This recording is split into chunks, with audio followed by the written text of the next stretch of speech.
By selecting Linda McMahon, Donald Trump is showing that he could not care less about our students' futures. McMahon's only mission is to eliminate the Department of Education and take away taxpayer dollars from public schools.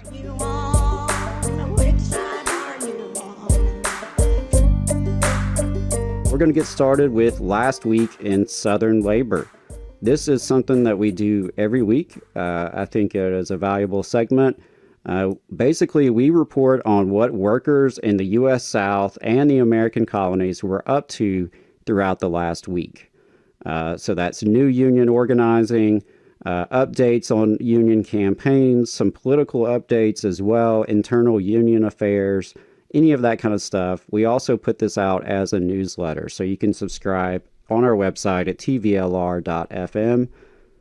And let's get started. 123 workers at Capital Area Food Bank in Washington, D.C. filed a petition to hold a union election with the Washington Baltimore News Guild, CWA, Local 32035.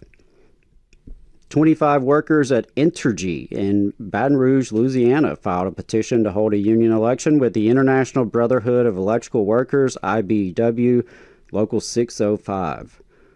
80 workers at Unity Healthcare in Washington, D.C. filed a petition to hold a union election with 1199 Service Employees International Union, SEIU, United Healthcare Workers East. And this one I'm really excited to see. I was thrilled to see this on the NLRB website this week. 22 workers at PetSmart in Midland, Texas, filed a petition to hold a union election with the United Food and Commercial Workers, UFCW, Local 540. Really love to see that. Hope that spreads. I know there are a lot of PetSmarts in a lot of communities throughout the country and here in the South. 2 workers at the Delaware Resource Group of Oklahoma and Cherry Point, North Carolina, filed a petition to hold a union election with the Marine Air Crew Group Association. 68 workers at a refining company in Lake Charles, Louisiana, filed a petition to hold a union election with the International Union of Operating Engineers, IUOE, Local 407. 3 workers at Rental Supply District 1 in Ashland, Missouri, filed a petition to hold a union election with an unnamed union. 18 workers at Starbucks in Roswell, Georgia, filed a petition to hold a union election with Starbucks Workers United.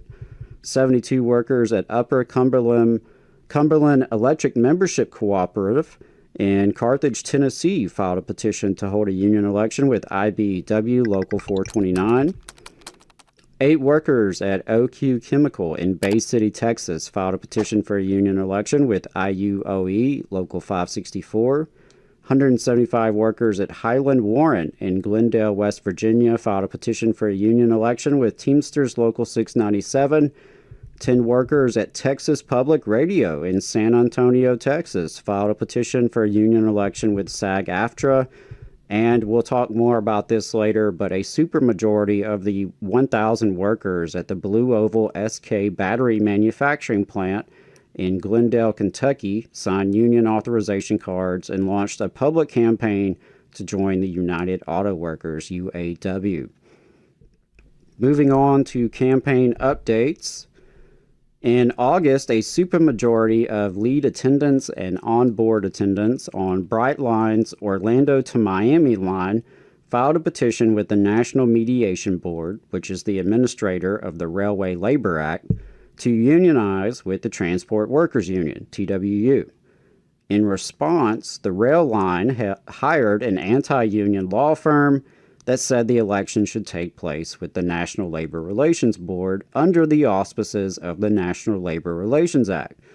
TWU disagreed, and the National Mediation Board sided with the union, TWU, and has directed an election to take place.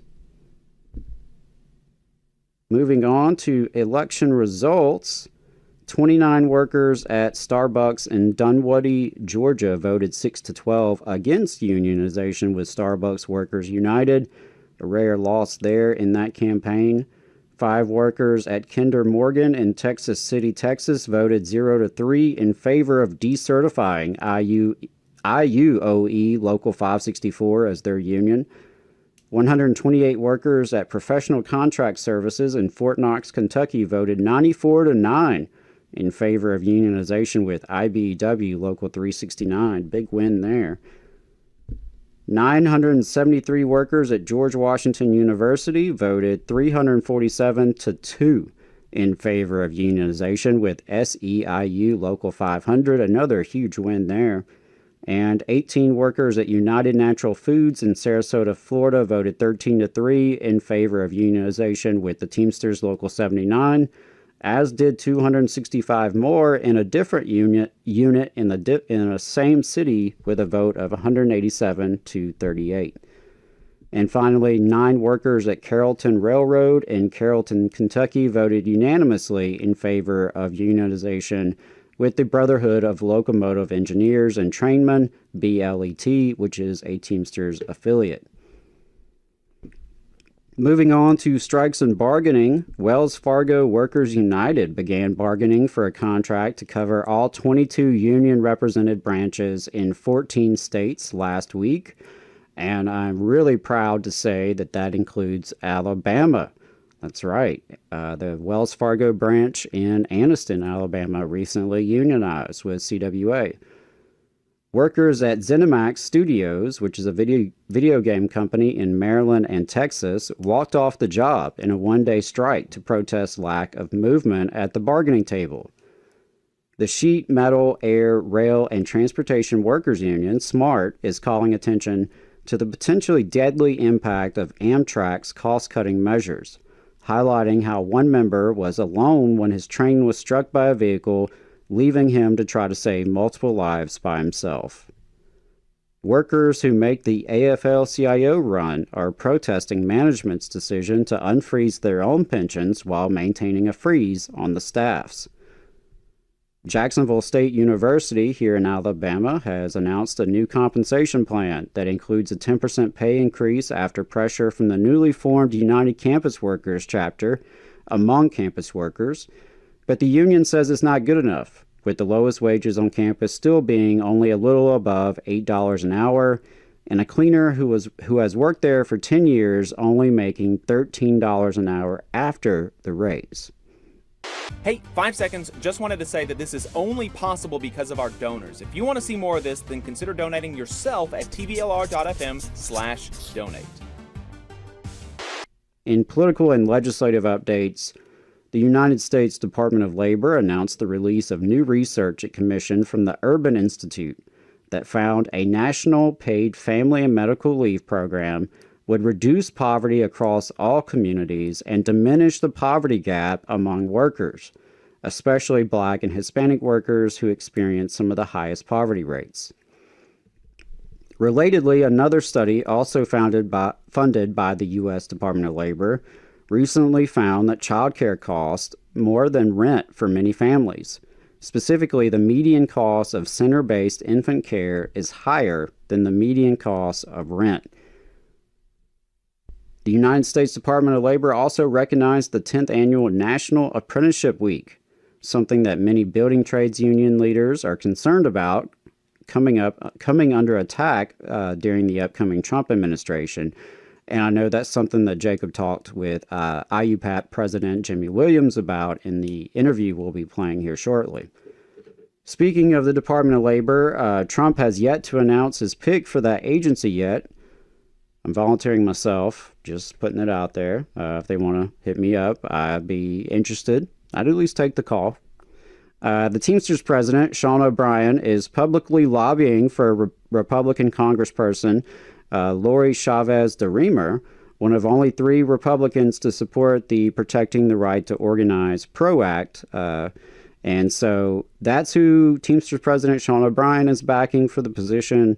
We'll stay tuned on who actually gets named for that position. Donald Trump did announce that Linda McMahon is his pick for leading the U.S. Department of Education. Folks my age may remember her from wrestling. That's right. Back when it was called WWF, the World Wrestling Federation. She was on the TV back in the day, in the 90s and 2000s. So she's been picked to lead the United States Department of Education, and education unions are expressing some skepticism.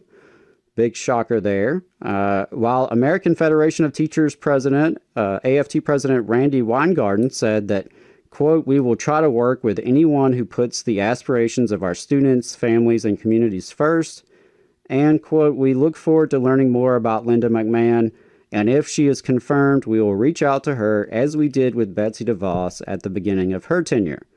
She also said that, quote, "We question the future of these popular ideas like project-based instruction, career and technical education, and apprenticeships, and more if the Trump administration follows through with plans to close the Department of Education, leaving in doubt a federal funding lifeline that disproportionately goes to children in need, children with disabilities, and young adults who were the first in their families to go to college." Becky Pringle, president of the NEA, the National Education Association, was less optimistic in her statement, saying, quote, "By selecting Linda McMahon, Donald Trump is showing that he could not care less about our students' futures. Rather than working to strengthen public schools, expand learning opportunities for students, and support educators, McMahon's only mission is to eliminate the Department of Education and take away taxpayer dollars from public schools, where 90% of students and 95% of students with disabilities learn, and give them to unaccountable and discriminatory private schools." Speaking of teachers, a new RAND report found that higher teacher pay improved teacher retention. Wow. Can you imagine that? And it turns out that states with collective bargaining rights for teachers had higher pay. Another shocker there. No surprise, the AFT lauded the report. Federal employee unions are urging the Senate to pass the Social Security Fairness Act, which has passed the House and fixes the problem of Social Security payments being reduced for government workers who have pensions. SEIU is attacking Trump's pick for HHS, RFK Jr., saying he will, quote, "put lives at risk." One of the biggest things that the Senate can do to help workers before the Trump administration comes in is to reconfirm Lauren McFerrin to the National Labor Relations Board, the NLRB, to ensure a Democratic appointee majority on the board until 2026. Unions are pressuring the Senate to act. The U.S. House passed a bill that would allow the Treasury Secretary to revoke nonprofit status from organizations it alleges support terrorism.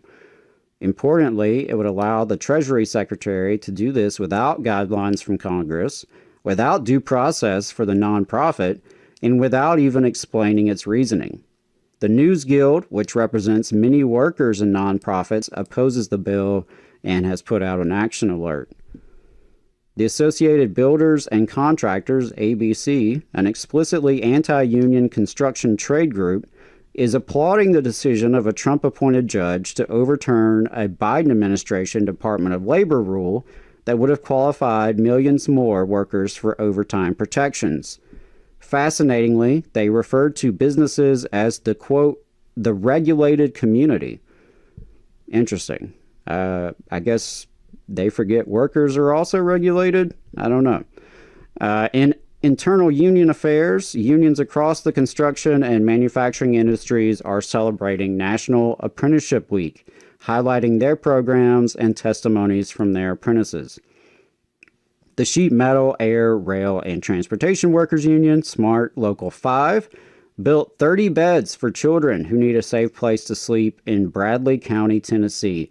Love to see that kind of community service from our unions. If your union has been doing some cool community service, especially here with the holidays coming up, do let us know.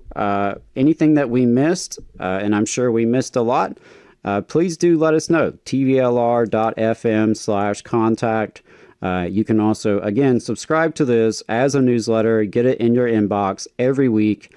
And folks, I got to tell you, there's not a lot of people putting this information together. And if you're interested in following what's happening with our labor movement here in the South, please do subscribe, tvlr.fm. You just saw a clip from the Valley Labor Report. We are live every Saturday morning from 9:30 a.m. till 12:30 p.m. And we pride ourselves on keeping all of our content free to everybody so that we can talk to as many working folks as possible. If you support the work that we're doing, you think that it's important, you think that it's good, then consider making a monthly contribution to the project, and you can do that on our website, tvlr.fm.